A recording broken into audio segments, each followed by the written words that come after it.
Shinobi Art of Vengeance is a Metroidvania 2D platformer action game where you play as a shinobi named Joe Musashi, the head of the Oboro clan. Your clan is in the process of being wiped out by the Lord Ruse of the E&E Corp, a paramilitary corporation that is conquering the world. Your job is to defeat E&E Corp and avenge the destruction of your clan. Graphically, the game looks amazing. It blends the aesthetic of medieval Japan with the more modern cyberpunk setting of the future. There's something oddly satisfying seeing you running across a beautiful field and have helicopters, tanks, and mechs passing in the background. Although it is a 2D platformer, it has some 3D elements that applies to its art style and even with its gameplay. You can actually see enemies running in the background coming to the foreground that you can engage with. It's a smart way of adding immersion to your gameplay despite it being restricted to a 2D plane. The demo can be finished within 40 minutes, and within that time, you can see a diverse cast of enemy types that span from shuriken-throwing shinobis, pistol-wielding mercenaries, masked demon ninjas, to shielded shinobi shockers. In this demo, you will come across a mini-boss and the first main boss. The mini-boss only had 2 types of attacks, and the first boss only had 3 types of attacks but with varying frequency the lower their lives get. They didn't really pose too much of a challenge, but you could expect that because it's still early parts of the game and it is a demo.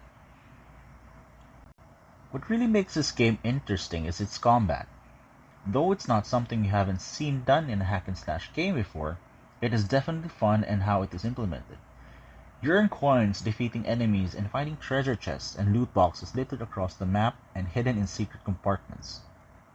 With those coins, you can buy combos you can do with your light attack, heavy attack, dodges, and jumps. Other than that, you can find Nimpo attacks and ninjutsu attacks. These are special attacks that serve as your magic attacks that can have different effects on the battlefield. You earn charges to cast your Ninpo attacks through attacking, while ninjutsus are charged by collecting rage orbs from defeating enemies. The last and most badass element of its combat, however, is doing the executions. You build up a meter on top of the enemies by carefully attacking them with specific attacks until they become marked for executions. The more enemies executed at a time, the greater the coins, health, ammunition you get as a reward.